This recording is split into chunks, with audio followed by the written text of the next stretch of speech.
ஓம் ஸ்ரீ வராகி தாயே போற்றி. எனது அன்பு குழந்தையே, சரியாக ஞாயிற்றுக்கிழமை இரவு எதற்காக இப்போது உன் கண்களில் பட்டேன் தெரியுமா? காரணமில்லாமல் நான் எதையும் செய்யவும் மாட்டேன், யாரையும் தேடி வரவும் மாட்டேன் என்பதை அறிவாய்தானே? இப்போது பல காரண காரியங்களோடு தான் உன் வராகி அம்மா உன்னை தேடி வந்திருக்கிறேன். எதற்காக தெரியுமா? உன் வாழ்வில் நீ தேடிய செல்வங்களையும் தேடிய உனது ஆசைகளையும் விருப்பங்களையும் உன்னிடம் ஒப்படைப்பதற்கான நேரம் வந்துவிட்டது. இனிமேலும் யாரையும் எதற்காகவும் எதிர்பார்க்காமல் தனியாளாக தைரியமாக உயர்வான வெற்றியை நீ பெற்று வாழலாம். இங்கு இருக்கக்கூடிய மனிதர்கள் இரண்டே விதத்தில் தான் இருக்கிறார்கள். ஒன்று, நம்பி அவர்களை ஏமாற்றி விடுகிறார்கள். அப்படி இல்லை என்றால், என்னை அவர் ஏமாற்றி விட்டாரே என நினைத்து மனம் வேதனைப்பட்டு கொண்டே வாழ்ந்து கொண்டிருக்கிறார்கள். ஆனால் இது இரண்டுமே பயனில்லாதது என எப்போது உணரப் போகிறீர்கள்? நம்பியவர்களை ஏமாற்றுபவர்கள் அந்த துரோகத்திற்கான தண்டனையையும் நிச்சயம் பெறுவார்கள். ஏமாற்றி விட்டார்களே என நினைத்து வருத்தப்படுபவர்கள் வாழ்க்கையில் வேதனைதான் மிஞ்சுமே தவிர வேறு எதுவும் மிஞ்சாது அல்லவா? பிறகு எதற்காக தேவையில்லாத இந்த விஷயத்தை நினைத்து கலங்க வேண்டும்? எது தேவையில்லையோ, எது அவசியமில்லையோ, எந்த விஷயத்தை நினைப்பதால் எதுவும் பிரயோஜனம் இல்லையோ அதை பற்றி நினைப்பதையே மறந்துவிடு என் செல்லமே. இங்கு வாழக்கூடிய மனிதர்கள் பல பேருக்கு பேச நேரமில்லாமல் ஓடி ஓடி உழைத்து கொண்டிருக்கிறார்கள். ஒரு சிலருக்கோ நிறைய பேச வேண்டும், நிறைய உறவுகள் இருக்க வேண்டும் என ஆசை. ஆனால் பேசுவதற்கு யாரும் இல்லை. அப்படி இருந்தும் கூட உன் வாழ்க்கையில் நீ பல பேருக்காக நேரம் ஒதுக்கி அவர்களிடம் பேசுகிறாய், அவர்களுக்கு மதிப்பையும் மரியாதையும் கொடுக்கிறாய். அப்படிப்பட்ட நல்ல எண்ணம் உன்னுடன் இருப்பதால் தான் உனக்கான நல்லது செய்வதற்காக உன் வராகி அம்மா நானே உன்னை தேடி வந்து பேசிக் கொண்டிருக்கிறேன். உன்னை ஒருவருக்கு பிடித்து விட்டால் போதுமென் செல்லமே, நீ என்ன பேசினாலும் ரசிப்பார்கள் அல்லவா? அப்படித்தான் நீ பேசக்கூடிய பேச்சையும் உன்னுடைய செயலையும் ஒரு அம்மாவாக நான் ரசித்து பார்த்து கொண்டிருக்கிறேன். நீ பிடிக்காமல் போனால் நீ என்ன பேசினாலும் கேட்டுக்கொள்ளாமல் உன்னை வெறுக்கக்கூடிய மனிதர்களும் இங்கு ஒரு சிலர் இருக்கத்தான் செய்கிறார்கள். பாவம், அவர்களை சொல்லி எந்த பலனும் இல்லை. அவர்களுடைய கர்மவினை அவர்களை பாடாய்படுத்துகிறது. நல்ல வழியில் செல்லக்கூடாது என தவறான வழியில் வாழ்ந்து கொண்டிருக்கும் அவர்கள் சரியானபடி வாழக்கூடிய உன்னை தவறாய் பேசிக் கொண்டிருக்கிறார்கள். கவலை கொள்ளாதே, அதற்கு உண்டான தண்டனையை நான் பார்த்துக் கொள்கிறேன் என் செல்லமே. ஒரு சிலருக்கு நீ வேண்டுமென்று உன்னை தேடி வந்து அவர்களுக்கான வேலையை முடித்துக்கொள்ள வரும்போது மட்டும் உன்னை இனிப்பாய் நினைக்கிறார்கள். அந்த சமயத்தில் அவர்களுக்கு வேம்பும் இனிக்கிறது. அவர்களுக்கான வேலை உன்னிடம் முடிந்த பிறகு நீ என்னதான் வெள்ளமாய் பேசினாலும் உன்னை கசப்பாய் ஒதுக்கி வைக்கத்தானே நினைக்கிறார்கள். தேவைக்கு இனிக்கக்கூடிய உன்னுடைய தேவை அவர்களுக்கு முடிந்த பிறகு கசப்பாய் நீ மாறிவிட்டால் அதில் உன் தப்பு ஏதுமில்லை என் செல்லமே. அப்படி தேவைக்காக உன்னை தேடி வரக்கூடிய மனிதர்களை உன் வாழ்விலிருந்து விலக்கிவை. எப்போதும் நீ துணிவை வளர்த்து கொள்ள வேண்டும். துணி உள்ளவர்களுக்கு வழியற்ற 4 சுவர்களுக்கு இடையிலும் நான் நிச்சயம் நல்ல வழியை காட்டுவேன் என் செல்லமே.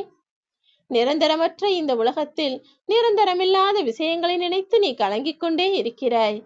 கவலைப்படாதே, எல்லாம் ஒரு நாள் மாறத்தான் போகிறது. இல்லை என்றாலும் உன் வராகி அம்மா நான் மாற்றி காட்டுவேன். புன்னகையோடு நம்பிக்கையோடு உன் வாழ்க்கையை வாழப்பார். மற்றவர்கள் மனம் மகிழ்வதற்கு நீ காரணமாய் இருக்கிறாய் என்றாலே நீ சரியாய் வாழுகிறாய் என்றுதானே அர்த்தம். அப்படிப்பட்ட உனது சரியான வாழ்க்கை பாதையை தொடர்ந்து வாழ்ந்து கொண்டிரு.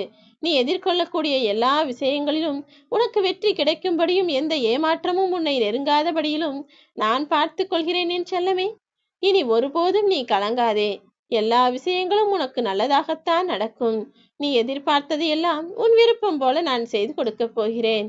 ஒரு இடத்திலோ அல்லது ஏதாவது ஒரு சூழ்நிலை காரணமாகவோ யாராவது உன் மனம் வேதனைப்படும்படி பேசினால் அங்கேயே ஒருபோதும் நிற்காதே. ஏனெனில் அப்படி ஒருவர் உன்னை அவமானப்படுத்தி பேசும்போது இவர்கள் நம் சொந்தங்கள் தானே, இங்கிருந்து எப்படி போவது என நீ யோசித்து தயங்கிக் கொண்டே இருந்தால் அவர்கள் அதையே பழக்கமாக மாற்றிக்கொள்வார்கள். அப்புறம் நித்தமும் நீ அவமானப்படுவதும் உனது மனம் வேதனை அடைவதும் தான் மிஞ்சுமேன் செல்லமே. நன்றாக யோசித்துப்பார். நீ இருக்கக்கூடிய வீடு தீப்பற்றி எரிகிறது என்றால் நீ உடனே அந்த இடத்தை விட்டு வெளியே ஓடி வருவாயா? அல்லது 30 வருடங்களாக 40 வருடங்களாக இந்த வீட்டில் வாழ்ந்து கொண்டிருக்கிறோமே, பழைய வீட்டை விட்டு வர முடியாது என்று சொல்வாயா? முதலில் உன்னை காப்பாற்றிக் கொள்வதுதானே புத்திசாலித்தனம். அதுபோல்தான் பழகிய உறவோ அல்லது நெருங்கிய நட்போ யார் உன்னை அவமானப்படுத்தினாலும், யார் உனது தன்மானத்தை எடை குறைவாய் நடத்தினாலும் சற்றும் யோசிக்காமல் அந்த இடத்திலிருந்து வெளியே வந்துவிடு. எதிர்பார்ப்புகள் ஒருபோதும் ஏமாற்றுவது கிடையாது. ஆனால் நீ யாரிடம் எதிர்பார்க்க வேண்டும் என்பதைத்தானே தவறாய் முடிவெடுத்து விடுகிறாய். நான் பலமுறை உனக்கு சொல்லிவிட்டேன், மனிதர்களிடம் நீ எதை எதிர்பார்த்தாலும் ஏமாற்றம் மட்டும்தான் மிஞ்சுமென. ஆனால் நீ மீண்டும் மீண்டும் அவர்களைத்தான் தேடி போகிறாய். உன்னை தெருவில் கிடக்கும் காகிதமாய் அற்பமாய் நினைத்தவர்கள் கண் முன்னாலேயே பட்டமாய் உயரை பறக்கவிடப் போகிறேன். அப்போது அவர்கள் நிச்சயமாக உன்னை புரிந்து கொள்வார்கள். மனபலம் என்கிற ஒன்று இப்போது உனக்கு அவசியமாக தேவைப்படுகிறது என் செல்லமே. மனபலத்தை நீ இழந்து விட்டால் அப்புறம் உடல் பலம் இருந்தாலும் உன்னால் ஒன்றும் செய்ய முடியாது. மனதை எப்போதும் தைரியமாக வைத்துக்கள். உனக்கு துணையாய் இருக்கக்கூடிய நான் எல்லா விஷயங்களிலும் நீ சாதனை படைக்கும்படி நான் துணையாய் இருப்பேன். நல்ல காரியங்களை செய்வதில் மட்டும் உன் மனம் ஈடுபாட்டோடு இருக்கட்டும். மீண்டும் மீண்டும் நீ நல்லதை செய்வதன் மூலமாக உன் வாழ்க்கை மகிழ்ச்சி நிறைந்ததாக மாறும் என் செல்லமே. உனக்கு ஒரு உண்மை தெரியுமா? தண்ணீரில் விழுந்த யாரும் உடனே இறந்து விடுவது கிடையாது. அவர்களுக்கு எப்போது நீந்த தெரியாதோ அப்போதுதானே அங்கு மரணம் நிகழும். அதே போலதான் சூழ்நிலையும் சந்தர்ப்பங்களும் எப்போதும் பிரச்சனையாக மாறாது. எப்போது அந்த சூழ்நிலை சந்தர்ப்பத்தை உன்னால் சமாளிக்க முடியாமல் திணறுகிறாயோ அப்போதுதான் அது பிரச்சனையாக மாறிவிடும்.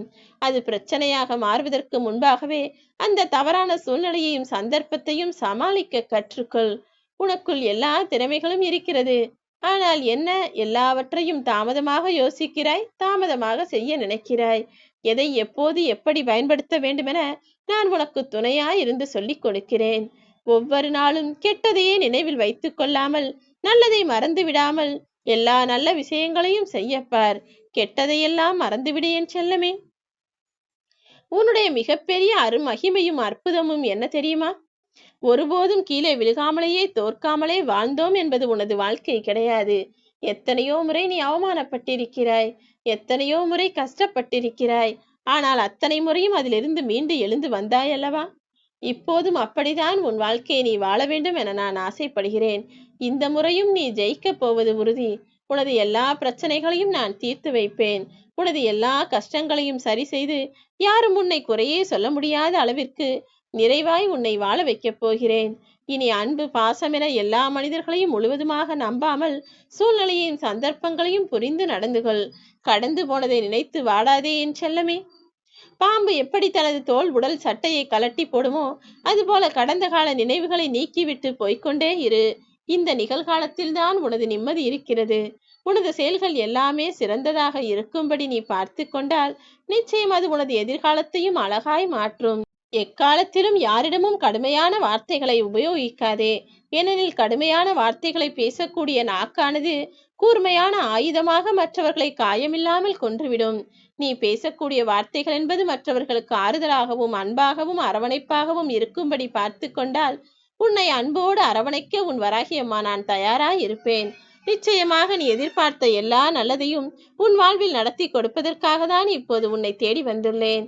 என் அருளும் ஆசீர்வாதமும் எப்போதும் என்றும் என்றென்றும் உனக்கு துணையாய் இருக்கும். நல்லதையே செய்வேன். ஓம் ஸ்ரீ வராகிதாயே போற்றி.